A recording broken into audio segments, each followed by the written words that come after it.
Thanks, Tony. Yes, it would help if I pressed the unmute button, wouldn't it? That would help, wouldn't it? Yeah, we got. So I got some. Basically, try and cut a long story short. Wi-Fi.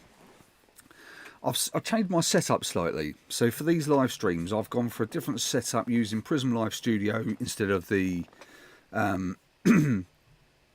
OBS, and I'm using Elgato. Oh, what is it? Elgato Facecam Link or whatever it's called. And the Facecam Link won't connect over. It won't connect over USB. It's just a palaver trying to get it to work over USB. So I'm having to use it on the what do you call it, on the Wi-Fi. But the Wi-Fi, because we've got a bit of some reason, it just seems to be cutting out today because of the rain. So we're just going to have to kind of go with, and I'm going to have to experiment with this, and just hopefully that everything kind of iron itself out in a minute, and everything will just kind of get back up and running. So do bear with us. First and foremost, good morning, good afternoon, good evening, wherever you are. For the first Coffee with Smudge live stream.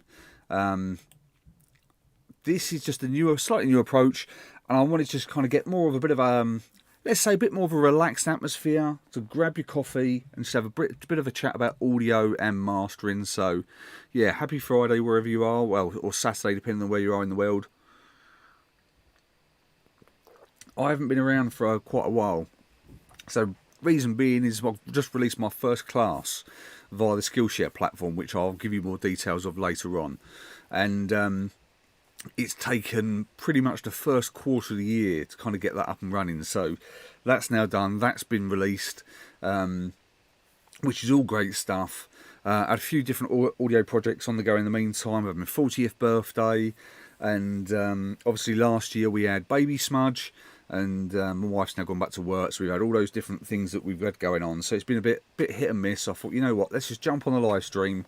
Let's do a Friday morning coffee with Friday morning coffee, talking about audio and mastering, and kind of go from there. And a lot's gone on in the last few months since, obviously, since the new year, and yeah, it's some really interesting stuff that's been going on. So I've kind of thought, well, let's have a bit of a sit down and we'll go through it all together. So first and foremost, let's talk Skillshare. So I've released my first class. It's my first official class talking about audio mastering, and it's Audio Mastering 101, a beginner's guide to modern music mastering.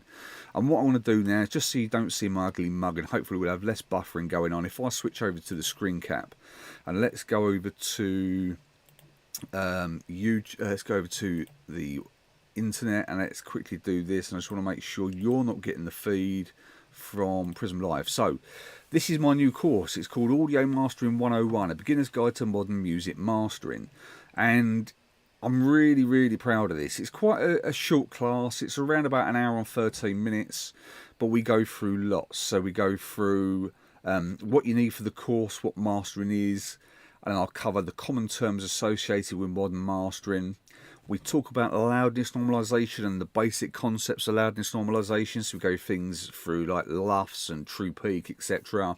And how the streaming platforms actually alter the sound. Well, not necessarily alter the sound, but how they use their encoding processes to upload music, etc. And then we go through the fundamentals of how to set up a mastering session. Then we look at the quality control aspects of mastering. And I've then broken this down into some core elements, such as limiting, a limiting 101 guide, compression. And we first need to answer the question, do I need a compressor? Because I think this is one of the things with mastering. A lot of people will just go with like a kind of a bespoke chain, and sometimes I don't think that's a good idea. I never really go with a preconceived mastering chain in mind, because not every song is going to need the same tools. So we look at compression, but we also ask the question, do I actually need a compressor?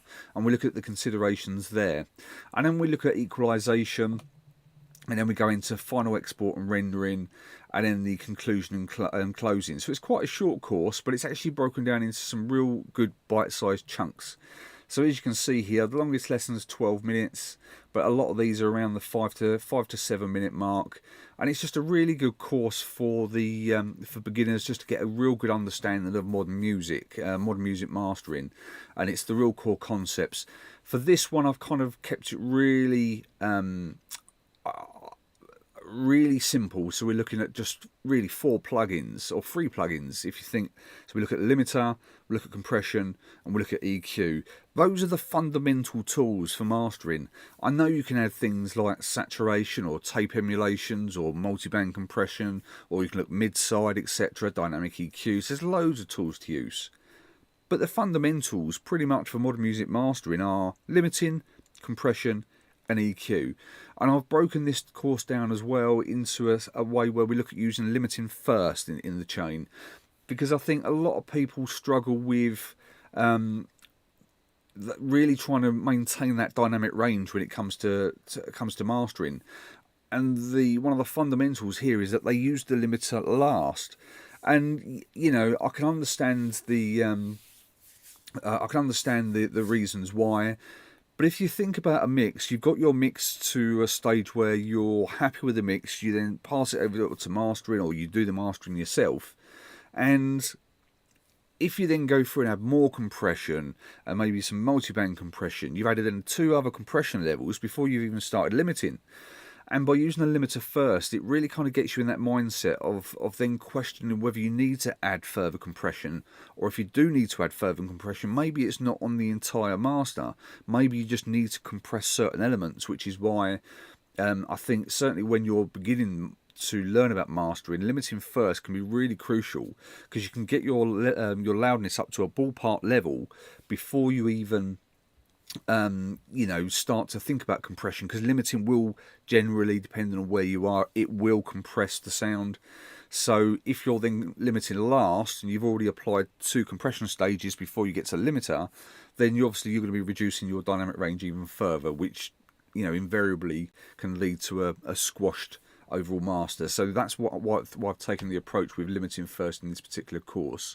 It's called Audio Mastering 101, a beginner's guide to modern music mastering, and I'm going to put a link in the chat. So if I quickly click here, let's do this. Let's copy this link. So if you're interested, it's on Skillshare, and take a look. Just bear with us while I quickly go on here. Let's put there. So there's the link. Now, Skillshare is a premium platform, so it's a subscription-based software system. But as part of my offering, I can offer a month free. So I'm also going to copy this link, and I'm going to then put this in the YouTube chat as well. So if you're interested, try out the free trial. It's a 30-day free trial. I'm going to put the link in the chat down below.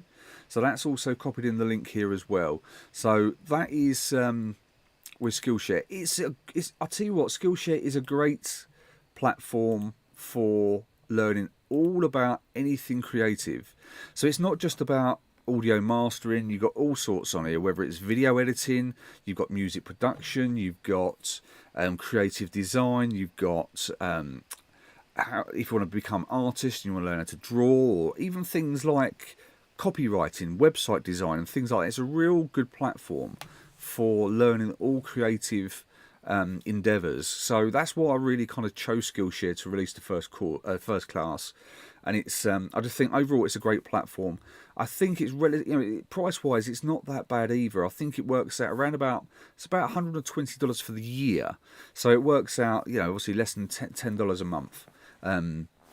Which I just think is great value for what you get. There's tons of resources here. So I felt it was a real good fit for a beginner's guide to modern music mastering. And so if you click on those links that I left in the YouTube chat there is a month's free trial. So that's really where I've been starting the how I've been starting the year. Now let me quickly go back over. I want to go back to the mugshot, and hopefully you're going to get this feed through live. And yes, okay, everything seems to be running smoothly from this end. Let me just quickly check on here. Let me know if you're still receiving buffering, because it's I've amended the settings. The stream latency on YouTube is coming through as normal, and it's looking good this end. It's showing it's an excellent connection, but please let me know if you do have any buffering issues. So yes, that's how I started the year. Now, what I want to do now is go through a few topical things that that are coming up, quite frankly. So I want to cover a few things in terms of, oh Christ, here we go, Elgato Cam Link. Please run Camera Hub, or Camera Hub's open. No, Camera Hub's just closed. Let's reopen Camera Hub. Because you don't want to see a blank screen. As much as you probably don't want to see my ugly face either. You don't. There we are. So Camera Hub's there. So let's just leave it here for the time being. So what we're going to cover in this live stream is we're going to cover Dynamic Range Day, which is a great day. It's today. And Dynamic Range Day is run by Ian Shepherd, the wonderful mastering engineer. So we'll cover a bit of information about Dynamic Range Day, what it is and what it's all about. We're going to go through some details on the Studio One version 6.1 updates. Obviously, last weekend was Namm 2023, and this year has been a bit sparse in terms of the pro audio industry and some of the products that have been released. But I'm going to go through a few of the products that kind of caught my eye, and then I want to kind of give you a little bit more information around some of the new things I've got lined up. So this is obviously coming to you from the Mastering in the Box YouTube channel, but we're also we've also got a Progressive Sound Audio YouTube channel. So Progressive Sound Audio is my trade name that I trade under for mastering services. And it's kind of giving you more information that's going to help you, hopefully, in terms of your overall music production. So Mastering in the Box is clearly going to have a mastering bias, but the Progressive Sound Audio, because we're more encompassing offering, we do mixing, mastering, it's trying to give you some extra tools to help you really kind of level up your music production. So we're going to want to do a lot more of that coming forward, as well as the Mastering in the Box stuff. And then if we've got time, I want to discuss briefly some details around Dolby Atmos, because this is a hot topic at the moment. A lot of people don't necessarily understand what it is and what the impact is on the industry. So we'll briefly discover Dolby Atmos. And then lastly, I want to discuss an app which I've come across, which I think will be great for a lot of people, especially if you're not Persona Sphere members.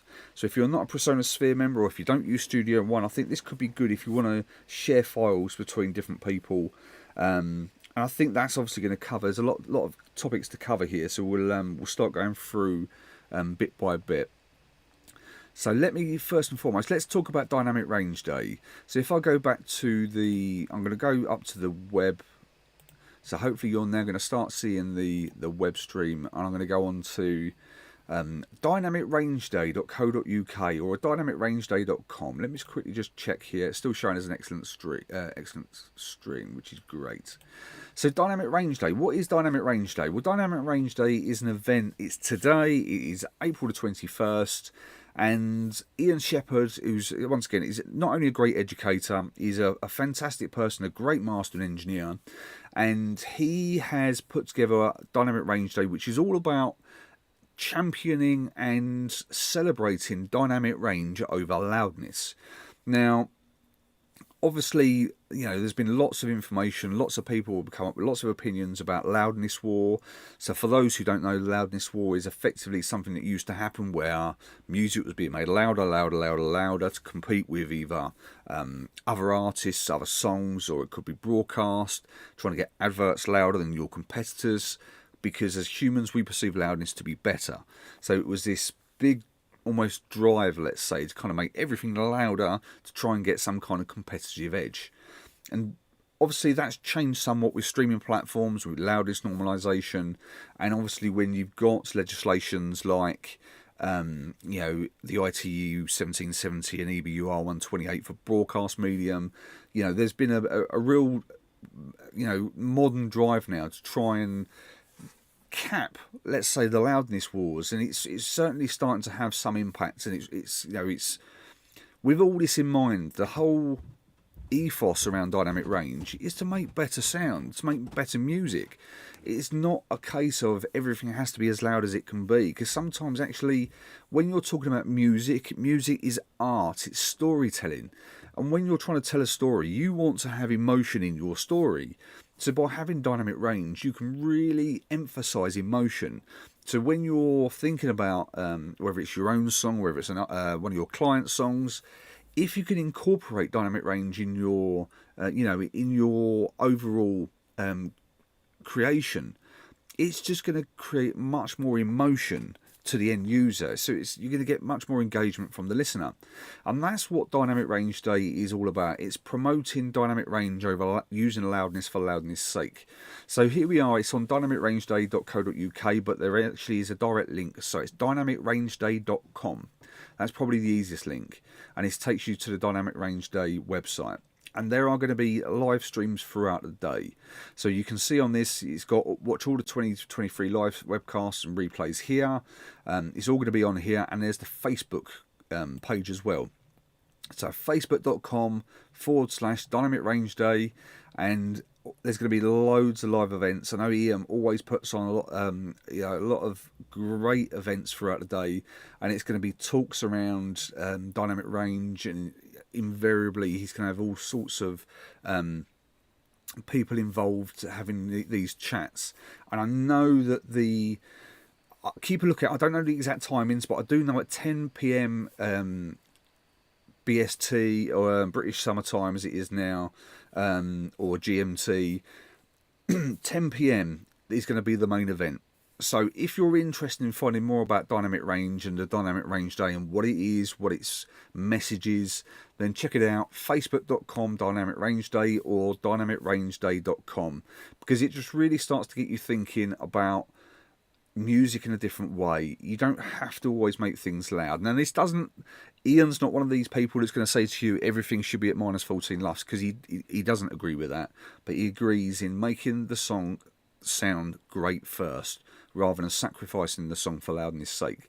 So I just wanted to give that a big shout out. Today is Dynamic Range Day.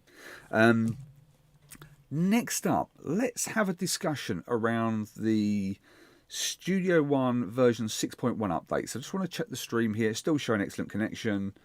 So we've still got a great connection. Brilliant. That's what I like to see. So now let's talk about the Studio One version 6.1 updates. And there's some really interesting updates that have come through here. I'm not going to go through every single update. I just want to purely focus on the ones that relate to mastering. So hopefully you're getting this now. I'm on the Studio PreSonus website, and we're looking at the Studio One. And the ones that really kind of stand out from the perspective from a mastering, from the perspective of a mastering engineer, let's start with the real new one. I'm going to go through this page, and we'll go through bits as we go through them. The first one's probably the shortest one and the simplest one. There is a new colour palette, and I just want to see if there's information here on the website. The colour palette is, some people like colours, some people don't like colours. It's an option to give you more colours. I actually like it because for me, I find that having a visually inspiring software to use makes you want to use it more. And I think if you've got options to create more colours and have it set up the way you want it, if that's going to inspire you more, it's just a winner for me.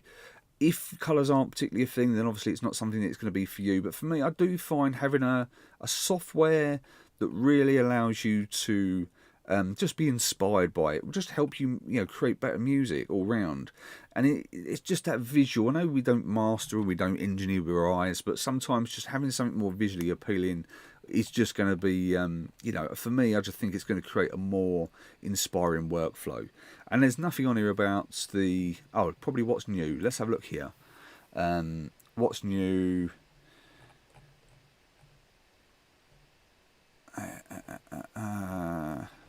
Great, nothing. And it's all about new products rather than Studio One. So there's nothing on there. So let's go back to our Studio One page. So that's a bit disappointing. I know PreSonus, if anyone from PreSonus catches this live stream, you do need to update your website because there are some things that are out of date. I'm going to cover these. Let's go down to the mastering section. The first one that really kind of sprung to mind is new mastering templates. So if you're now in the project page and you click on file, you'll see you can now create a master template. So this is quite handy. It's not as, my initial thoughts were, this is going to be amazing. This is going to save a load of time. It's probably not as, it's not as useful as I first envisaged. Because one of the things with the project page is, until you've got songs added in the project page, you can't add in individual plugins. So let's say if you were one of these people who wanted to have a bespoke mastering chain, you can't set up tracks inside of the project page until you import a file. There's no way to do it. So the only way you can do it is by adding in your song files at that stage. So having a mastering template isn't good from that perspective. But what it is good for is from a different perspective. And what I just want to do, I've kind of started recording some of these bits in videos that I'm going to do a bit more of an in-depth video on. And I just want to do, see if I can, I want to get some of these little video clips here. And I want to show you some of the bits that I've been going through. So let's just quickly get this video up here. I'm going to pause it in place. This is completely unedited, but I'll give you an idea here. So what can you use the mastering template for? So this is the default project page setup. And let me just quickly check. I want to quickly make sure you guys are getting this on... Yes, so you should be getting it on YouTube. So this is a default project page. Now for me, yeah, it's set up as it is default, but this for me doesn't work. So for example, this analysis at the screen, at the top of the screen here, I never use third octave. I don't like third octave. For me, it doesn't give you enough granular information. So I like using FFT. So I would always click FFT. So for me, to have that as a default preset is great. Next up, meter. It doesn't really make sense to have peak and RMS as the main meter, because if you look here, you've got your true peak levels. So having this default meter in peak RMS mode doesn't make sense. So I will always use EBU R128. Now, if you then click EBU R128, I just want to quickly see if I can seek through this video. Here we are. So if you then click EBU R128 here, you've then got this button here that says EBU plus 18. What this effectively does, if you don't click this button that says EBU plus 18, your meter will be capped at here. See, so you've got here, this is your EBU meter, and it's capped here at 9. If you then click the EBU plus 18, it then goes up to -5. So this is where you're going to start to get a much increased meter. Because another thing here as well, in this section here, it's defaulted to LU. Well, when we're doing modern music mastering, we're working in LUFS and not standard LU. So we want to have the loudness units relative to full scale. So you have to click the EBU R128. You have to click the EBU plus 18 to extend this scale, because otherwise it will cap around here at -14. Well, as you know, a lot of people will know that I don't agree with this -14 LUFS. I always recommend to people master to at least -14 LUFS. So you need to have this scale extended, and it goes right down to -5. Now, once again, I'm never going to get that low because I don't agree with that particularly. But if I then have to click this, and click this every time, it's more buttons I've got to click just to set up the actual software itself. So I would go through and click FFT, EBU R128, the plus 18, and click the LUFS mode here. That's just a default thing for me. But then let's take this one step further. Let's say on the listen bus, so let's say if you're using headphones for mastering, you don't want to keep having to go in and putting the inserts in all the time. So I use Goodhertz Can Opener. So that will go on the listen bus as default. Let's say I'm using the SonarWorks. So I need to put that on the insert by default. Let's say I want to add some metering plugins. Let's say I don't want to use these these metering plugins here. And let's say I want to use something like Julian loudness meter. Well, I can put that on put it on the post here in the master insert. That is all stuff you can go through and then save as a mastering template. So all you then need to do is open up the new project using your template, add in your files here, and you've got all of this stuff already set up for you. And one of the things I wanted to capture in this particular video is once you add a song, it doesn't mean you can't have a chain. What you can actually do is add all your plugins here, click this drop down box here, and then save your mastering chain as a preset. So if there are particular plugins you want to use on every single song, if you click on the inserts, add in your plugins in the inserts, click on this drop down box and store the FX chain, then when you add all your songs in here in the project page, you just need to click on the individual songs, click the drop down box and load the effects chain. So that is how you can just speed up your workflow using the new template features inside the Studio One. One of the things I wanted to show you as well was I'm going to call this a little bonus feature, because I don't know when this came in, and I've got another video for this that I want to quickly show you. I think it might be this one. Let me just quickly go through these. I was trying to... So there we are. Here's the new colour palette. So as you can see, you've got more colour ranges available to you. But if you want to go through and create your own custom colours, you can do all this here. So it goes through the RGB mode, and you've got HSL. I don't know what a lot of these things are. I know obviously RGB because I'm a PC user, and I look at things like RGB when it comes to screen... what do they call them? Screen specifications. I don't know what HSL is. I'm not really that into the graphic side of things. But it's just good. If you want to have your own custom palette, you can then go through and store presets. And this is all new in version 6 and 6.1. But it's the feature I'm looking for is the track pause. So it's not this video. It must be this video. And this was something that... I can't remember. This must have been introduced at some point between version 5 and version 6. So let's stop this just here. So effectively in version 5, when you was to import songs into the project page, by default you would get a 2-second pause between every song. So this was very much geared around CD. So excuse me. So let's say you're mastering for a CD.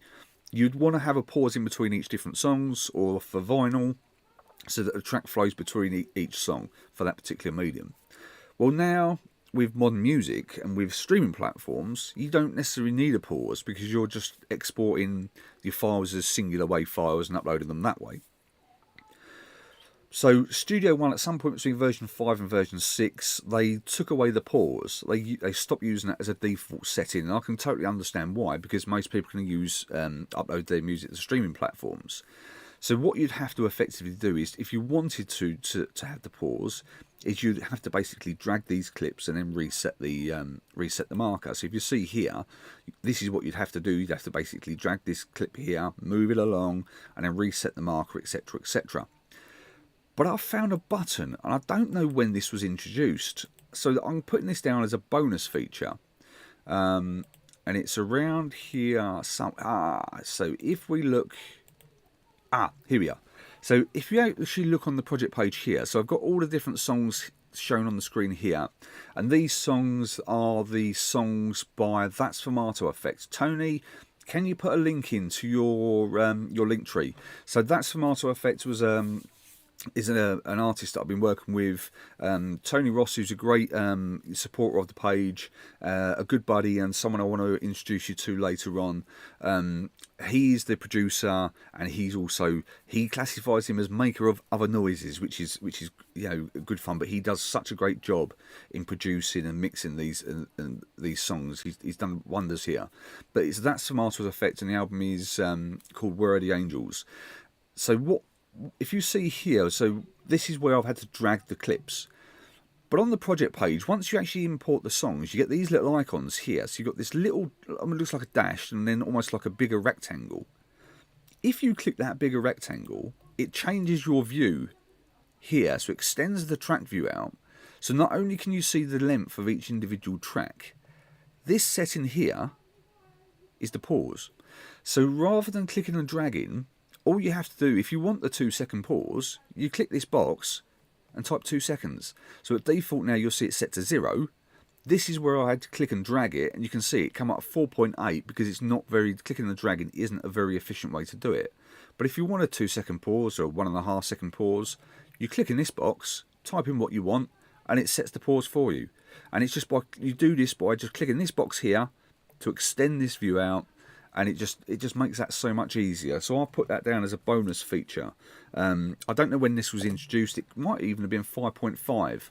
I'm not too sure. But at some point between version 5 and version 6, I know they did away with the track pause by default, and that's how you can reset it in an easy manner. So that's that one. And I'm going to go back to the actual website now, because this is probably the big update, which is target loudness. I'm just going to quickly go back to YouTube. DJ Strategy Strato, we like colours. Yes, we do like colours. I certainly like colours. So I'm with you there. But this is the big one in Studio One 6.1, which is all about the loudness normalization. Now, message for Studio One marketing department: you need to update your website, because this is now out of date, because this is all changed. So you can see here, this mentions here the target loudness options.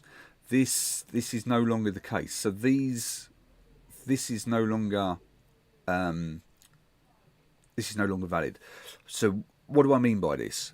So let me go through. I'm going to go through, see if I can find the other video, because I want to show you this a little bit more in depth, and I'm going to show you some information around how this update is important. There we are, YouTube screen cap 6.1 updates. I think it's this one here. Okay. So let's pause this here. So this is what you get now by digital release. So when you click digital release, you get this box showing up here, and you get all your tracks. You can set your file formats. You can set the location. But we got this thing here for loudness. And it's interesting that in the release notes, they're no longer using the term target loudness, because I've been very critical of this feature for good reason, because I don't think it was really offering any value to the end user, and certainly the way it was promoted and marketed and using all these presets for individual streaming platforms. Well, it doesn't work that way, because when you use a digital distributor, so let's say you use TuneCore, CD Baby, DistroKid, you can only upload one file for all of the streaming platforms. So to have individual presets for Apple Music, Spotify, Amazon Music, Tidal, you name it, it didn't make sense to have individual presets for all of those streaming platforms, because the industry just doesn't work like that. So they've updated it, and I'm so happy and so impressed with Studio One for taking the feedback on board, because now there's one default setting that just says streaming. And what they've done is they've set the max loudness to -14 LUFS and the max true peak to -1 dB. And it's really good to see also there's no mention of target here, and in the release notes it mentions this as loudness normalization settings. So it's good to see that there's a move away from using the term target loudness, even though the website still shows target loudness. That's something for the PreSonus marketing team to consider, whether they still want to use that term, because we all know there is no such thing as a target. All the streaming platforms use slightly different figures, so you cannot use a target figure. But what they have done is they've used what I would call probably the worst case scenario, which is probably, if I was going to approach this feature, it's the way I would probably recommend approaching it. It's not going to take into consideration things like Spotify Loud. So with Spotify, for example, you have you have a standard mode, you have a loud mode, and you have a quiet mode. This won't take into consideration those different elements. They just use the Spotify standard, which is the right way to do it, because if someone wants to use Spotify Loud and listen to stuff at -11 LUFS and run the risk of Spotify applying a limiter, because they will only use a limiter if you use the loud setting, then so be it. I don't see the logic of it myself. Just for an extra free LU, it just doesn't make sense. So they've used the worst case scenario, which, as I understand it, as of today, Friday, the 21st of April 2023. I've got to say that because it will change at some point soon. I think we can all say that's likely to happen. But as of today, Spotify at -14 LUFS integrated with -1 dB true peak is probably the worst case scenario, excluding the Spotify Loud. So from that perspective, I think they've got that spot on. However, it's still not a feature I will promote, because I still don't agree with using the -14 LUFS thing. I still think you master a song to get the loudness, where you think it sounds good, and then let the the streaming platforms do what they do. But there is another feature they've introduced, and you'll see here you've got this thing here called album mode. So what does this do? Well, album mode is effectively going to take all of these tracks and it's going to normalize them in a way which maintains the mastering engineer's intent. So this is the big thing here. When it comes to loudest normalization, and when you're mastering an album, all of the songs do not get mastered to -14 LUFS. So when you're mastering a track, or sorry, when you're mastering an album, you want to make sure that you've got flow between each of the individual songs. So if you've got a really in-your-face song, and let's say the next song in the album is more of a laid-back song, you don't want them both at the same perceived loudness, because it doesn't make sense to have a more mellow, relaxed song next to a really in-your-face song at the same levels. It's just not. It doesn't sound natural. So you're always going to have fluctuations in the perceived loudness between each of the individual songs. And one of the things I think with some of the conceptions around loudest normalization is that some people think that every single song is mastered to -14 or normalized to -14 LUFS. It's not. And this album mode tries to replicate that. So effectively, when you use, or if you use this loudness option, and you want to adjust the loudness for streaming, rather than doing the max loudness at -14 LUFS integrated with a max true peak of -1 dB, the album mode is going to retain the intent of the mastering engineer. So it's going to allow for the fluctuations between each individual song, which I think is a good move, because that's trying to replicate what the streaming platforms do. Personal opinion here, this feature is still doing what the streaming platforms do already. So for me, I'm still not entirely convinced about its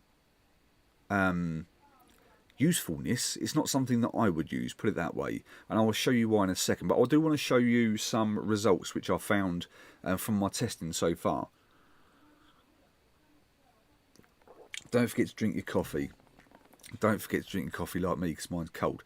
So what I want to do is I want to go into I put this into a lovely spreadsheet. So let me quickly go, let's quickly check the stream. Can you explain the function album mode? I think I have a handle on it, but would love to hear it. Master Engineer's point. Right, batch normal. It is batch normalized, DJ, but it's batch normalized with a difference. So if I go into, let's go here. Right, so let me quickly go into my sheets here, and I think it's this one here, the untitled. Here we are. So, Tony, this will be great for you, because what this is here. My original masters, I took the results from the individual masters for the LUFS integrated and the true peak levels. I then used the Studio One album mode, exported all the tracks, and I then measured the LUFS integrated and the true peak levels for the album mode. And this is effectively what it does. So you'll see here the difference between the original master and the Studio One album mode on every single song is 2.4 LUFS and 2.4 dBs.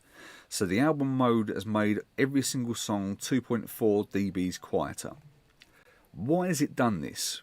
So the way it works is it takes your loudest song. So the original master, the loudest song for that album was Mr. Heartache, which I mastered to -11.6 LUFS integrated. So the way that they've used this album mode is they've taken the difference between the loudest song and -14 LUFS, which is 2.4 dBs, and they've then reduced every single song down by 2.4 dBs. So the LUFS and the true peak will be 2.4 because 1 LU is equivalent to 1 dB. So they've effectively taken the peak level, reduced it down by 2.4 dBs, which also reduces the LU integrated down by 2.4 as well. So that's effectively what they've done, which replicates within, which is quite a good approximation here of what the streaming platforms actually do, because everything is done by the loudest track. So when you go through and when you upload an album to the streaming platforms, when you listen to it in album mode, which is from song 1 through to the end, it's effectively going to do this. It's going to take your loudest track and then normalize everything based on the loudest track to make sure it retains the master engineer's intent. And that's exactly what this does. So it takes the loudest song, works out the difference between the LUFS and the normalization level, and then reduce everything down by that level, so you still have that flow in between songs. So Mr. Heartache is now -14, Born to Be Free will be 14.6, and so on and so on. So it's quite a good replication of what the streaming platforms will do in terms of normalizing in album mode. However, one thing this isn't going to do is this isn't going to replicate what happens if you listen to that album in shuffle mode. So if you shuffle the album, the streaming platforms will normalize it differently, and if you listen to anything in the playlist, it will normalize everything differently. But I think, if I was looking at this from a software developer's perspective, unless I know exactly what algorithms the streaming platforms are using, I don't think I can replicate it any better than that. And this is why I still go back to that whole notion of how useful is this feature.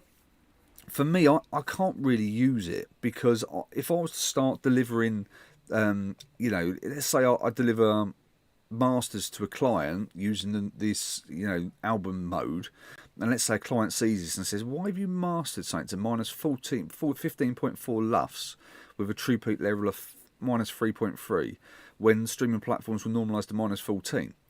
It's going to be a difficult thing to really kind of sell, when all I'm effectively doing is trying to replicate what the streaming platform is going to do anyway. So this is almost kind of like a trade-off here. Do you master loud and let the streaming platforms turn it down, or do you use the album mode to master it quiet and let the streaming platforms turn it up? That's effectively what this feature is allowing you to do. It's allowing you to make a more informed decision. Do you let them turn it down, or do you let them turn it up? Because this is where I need to test this feature a little bit more.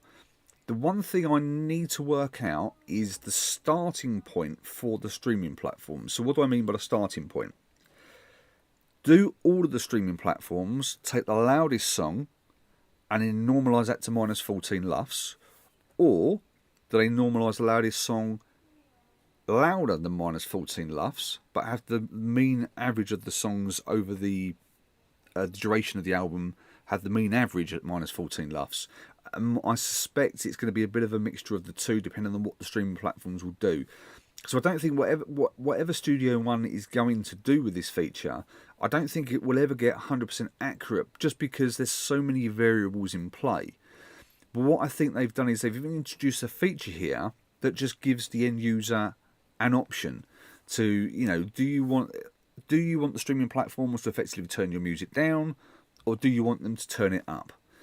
The difference is effectively it's going to be negligible, because the streaming platforms will use either negative gain or positive gain, whatever way you look at it. They're not going to use limiting unless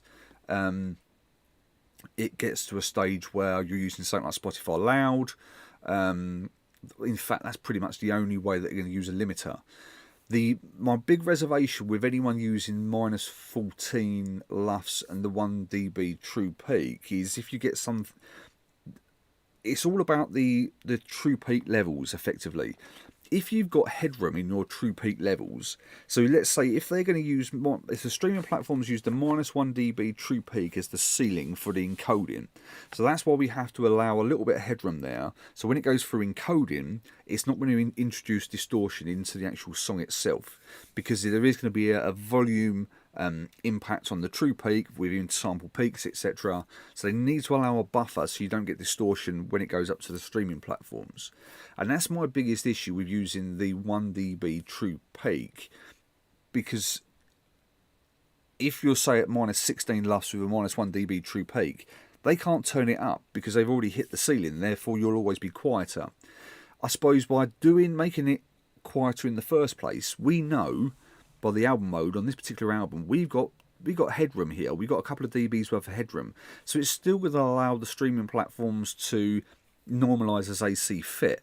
So it's kind of, you know, both of these, it doesn't matter whether you make it louder and they turn it down or whether you make it quieter and they turn it up. As long as you've got headroom in your true peak, like this feature is going to give you, it's not going to impact you in a negative way. So it's really just going to, you know, allow you to make a much more informed decision. But I do need to do some more experimenting with this particular feature, because I need to obviously work out where some of the starting points are for the streaming platforms, which is a challenge in itself, because some of the streaming platforms, obviously, they don't use lossless formats. You know, if you're using something like let's say Spotify, and they use I'm pretty sure they use Nogg Vorbis. It's a lossy format, the format that they're using. They might even be AAC. I'm not entirely sure. I'll have to double check that. But I know they use a lossy format, so it's difficult to try and get a true comparison. But I will need to do some further digging on that. So stay tuned for more information as we go through. Let's quickly go back, and I want to check the. Sorry about this. My Elgato app has closed again. So let's quickly go through and let's start the app up, just so you can see my ugly mug.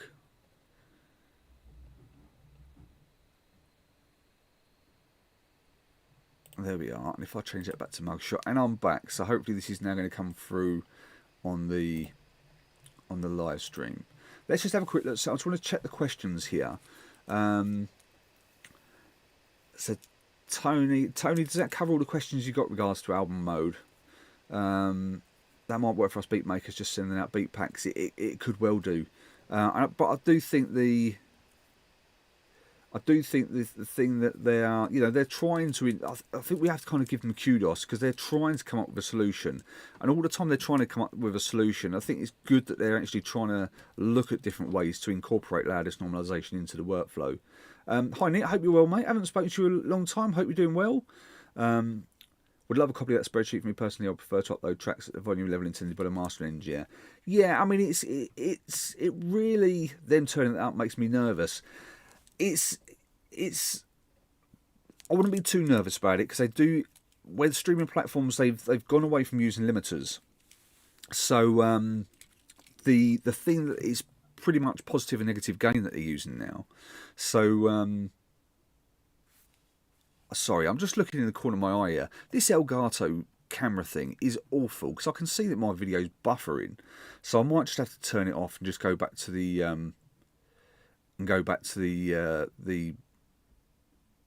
yeah, it's this Elgato stream. I'm going to turn this off. So sorry folks, I do apologise. This is not what I expected from for this live stream. In fact, it's just switched itself off. So let's go back to screen cap mode, and I'm going to go through to, for the time being, I'm just going to go through and we'll just have a look at some more bits. But with the positive and negative gain side of things, I wouldn't worry too much about the positive gain, because they're not using limiters anymore. It's literally just straightforward gain increase, almost like using a fader. So I wouldn't worry about that too much. But I've got to say, kudos to Presonus here for at least trying to come up with a solution. Yeah, I don't think it's, for me, it's not something I can still promote at the moment, because I still don't see necessarily the logic of it. I don't see the benefit of it, but at least it's giving you an option now to decide whether you want the streaming platforms to either turn it up or turn it down or do whatever. And it will give you a good, rough approximation. You know, I think even if the streaming platforms they will still normalise it differently, but if you're using a feature like this, you know, it's not going to impact you in a negative way, and you may find that the differences between what the streaming platforms do and what this feature would do, they might just be maybe like half a dB here or half a dB there. I think that's realistically going to be the difference. What it could do for someone who wants to use this feature, it can, if you want to use it in more of a way for, let's say you want to replicate how a song will sound on Spotify, let's say you could use that album mode, and then let's say you choose the export function as something like MP3 or AAC or Vorbis. You can actually use that as a tool to kind of give you an approximation on what the end result will sound like on a lossy format. So if you're using something like Spotify and you want to sound what it will sound like in standard mode, then you could use that target loudness, or sorry, the album mode in the loudness normalization settings, and you could export in something like Vorbis or MP3 or something like that, and it will give you a good approximation to, you know, to give you an idea as to what it will sound like when it comes to finally uploading it to the streaming platform. So that could be quite a good use for it.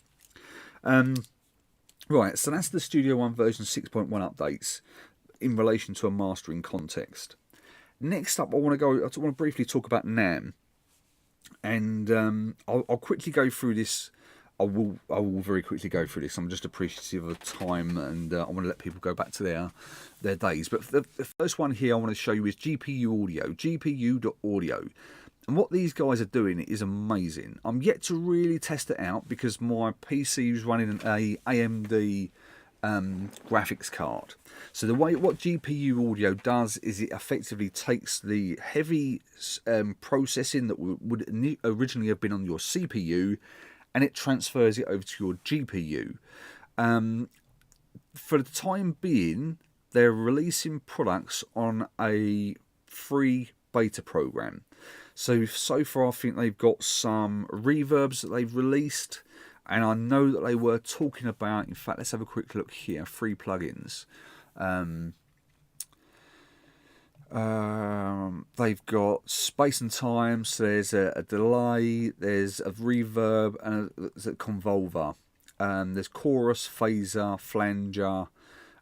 These are the ones at the free access at the moment. Now, these are, so the way this is going to work, once again, just to recap, it's taking the load off of your CPU and putting it off of your GPU.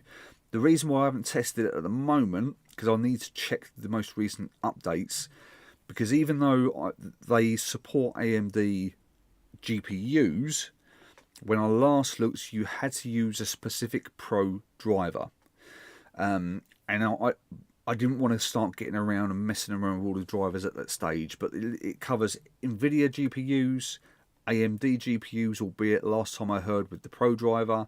But you can see here, they've now got Mac support ready. So this also uses the new M1 architecture, and it will use the GPU built into the new M1 Macs.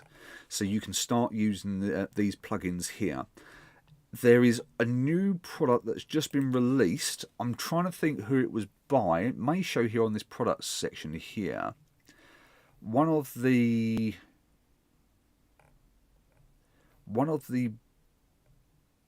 I think it was Vienna. I know it was one of the big let me quickly check this.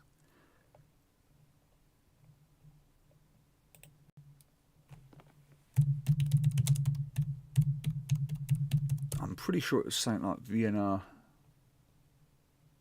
who were doing it. And they're the first third-party company to collaborate with GPU Audio to create a plugin. I'm pretty sure it was Vienna. I could be wrong here, but it was introduced at Namm. And it was one of their...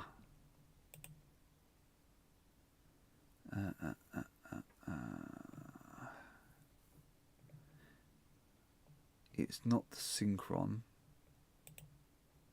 I think it might be something like this. Is it the MIR 3D Pro?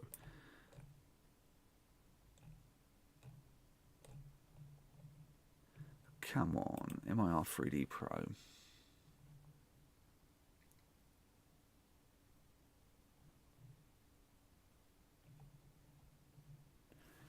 I'm pretty sure it's this one. And what they've done...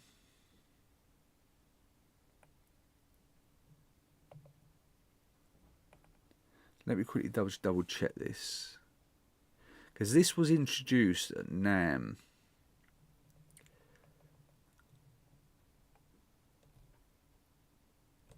Let me clarify this, but I'm pretty sure it's this one here. And what they've done is they've started to use the technology from GPU Audio, and they've, like I said, it's a real collaboration to try and create an option that is. Oh, here we are, GPU Audio. Yeah, here we are. So it's a brand new collaboration with GPU Audio and it's going to be, so it's first glimpse into the power of GPU audio and Vienna MIR Pro 3D. So effectively what they're using is they're using the GPU audio architecture to create a product that's going to be less taxing on your overall computers. So as far as I'm aware, this is the first collaboration with a third-party company, but I'm expecting to see more down the line, because I do think what GPU audio do and what they're trying to do, I think this is going to be really. I don't like using the term revolutionary, but I do think it will be quite revolutionary with what they are doing and how they're enabling the processing to be on the GPU rather than the CPU, which just means that you can get more, obviously, more out of your system without overtaxing the CPU. The next thing that came up on my list for the Namm was the Sony MDR MV1. Now, Dolby Atmos. I know some people are really into it, some people really hate it, and I'll probably say that more people than not really hate the idea of Dolby Atmos. I don't want to discuss that for the time being, but this caught my eye. So the classic headphone, the Sony MDR 7506, it's a closed back headphone. So many people recommend using it for mixing and mastering. It was something that was championed, it was a product that was championed by, I think it was Andrew Sheps, who kind of uses this. I don't want to say exclusively, but I know he uses the MDR 7506 quite a bit, or he certainly did do. This is the MDR MV1. So it's an open back version or equivalent of the MDR 7506, but it's got a specific reference to spatial audio. So that's effectively what they're doing with this one. So if you look here, spatial sound recreation, and that's where they're kind of marketing this one.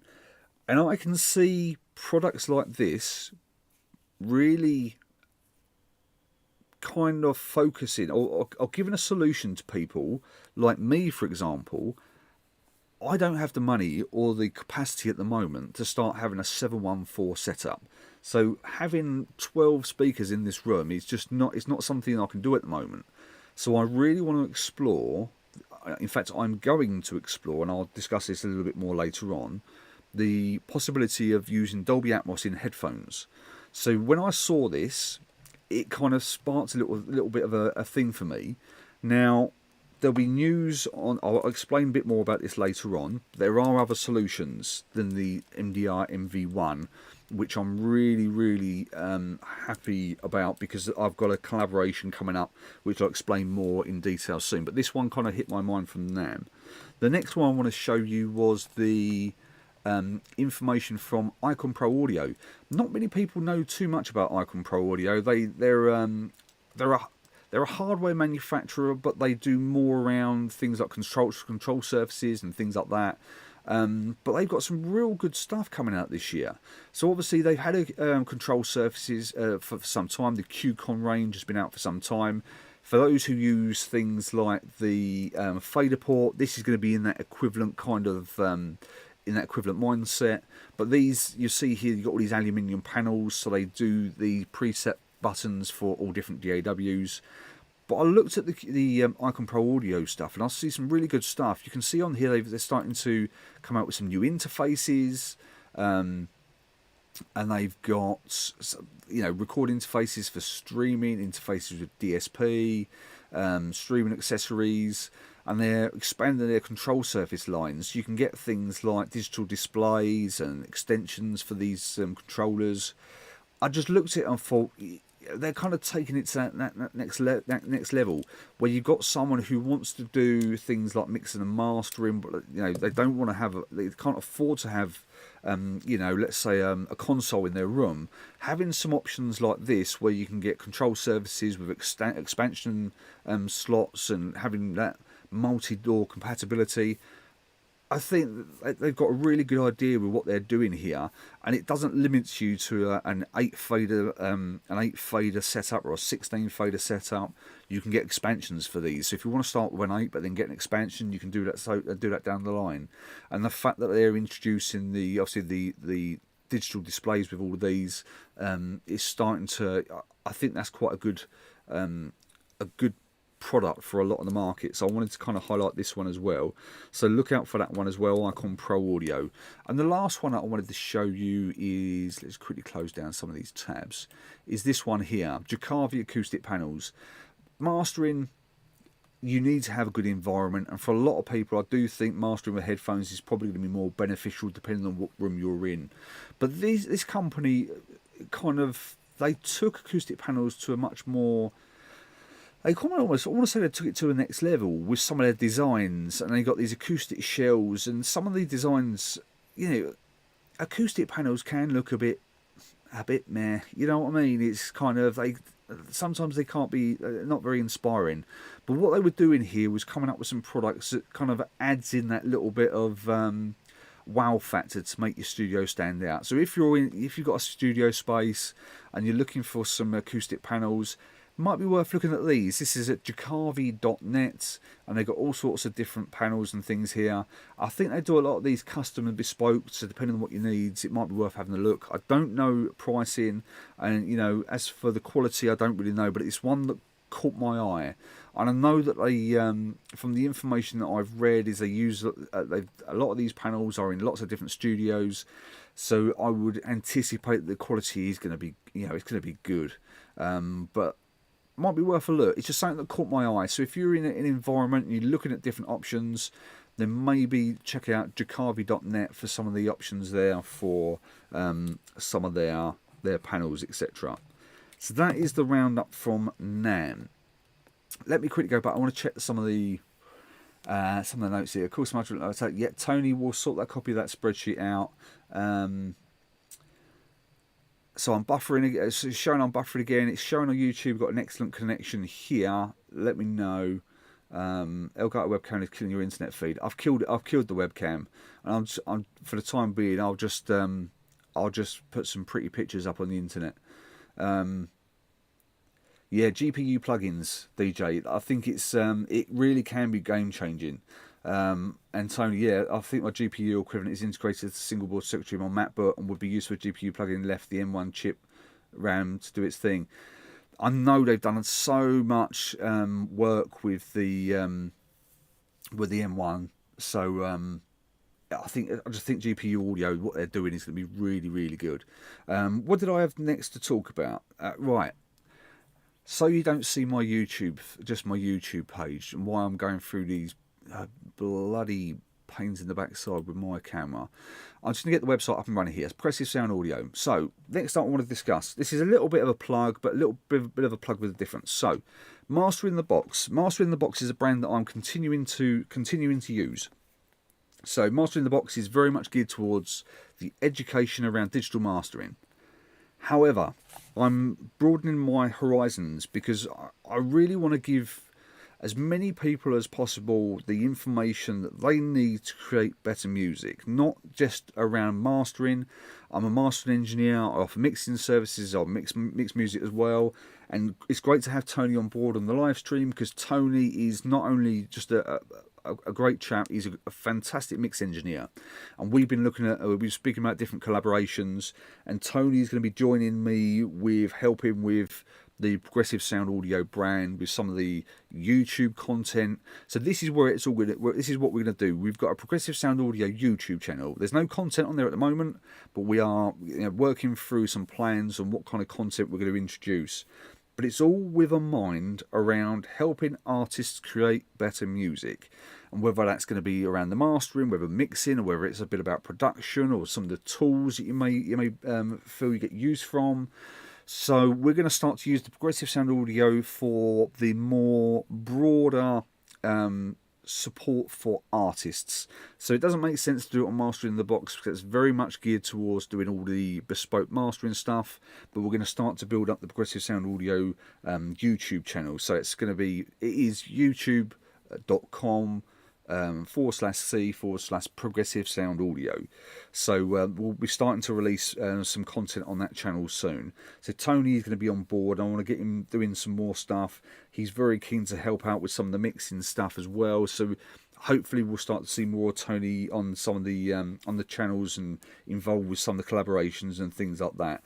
And I just want to stress this is very much geared around how we can help independent artists.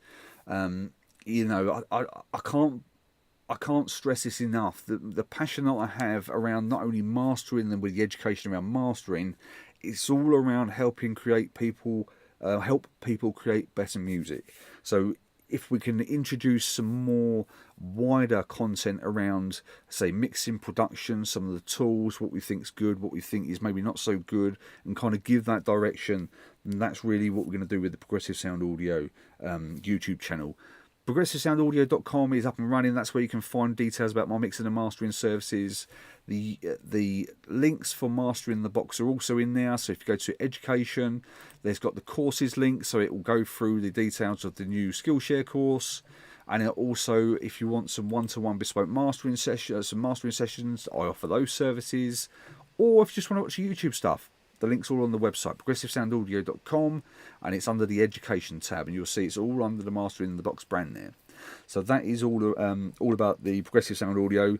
And Tony, he's really a good chap, good laugh. He's someone I consider a friend. He's based out in Germany, and we quite often end up talking for hours on video conference calls, etc. And we've got one coming up in half an hour, so I need to kind of wrap this up. The last one, I'll make this the last one. So I made reference to the Sony MDRM V1, which is a headphone that's designed and marketed towards spatial audio. And this is one as well under the Progressive Sound Audio. This is all going to be on the Progressive Sound Audio channel, but we are going to do a deep dive on Dolby Atmos.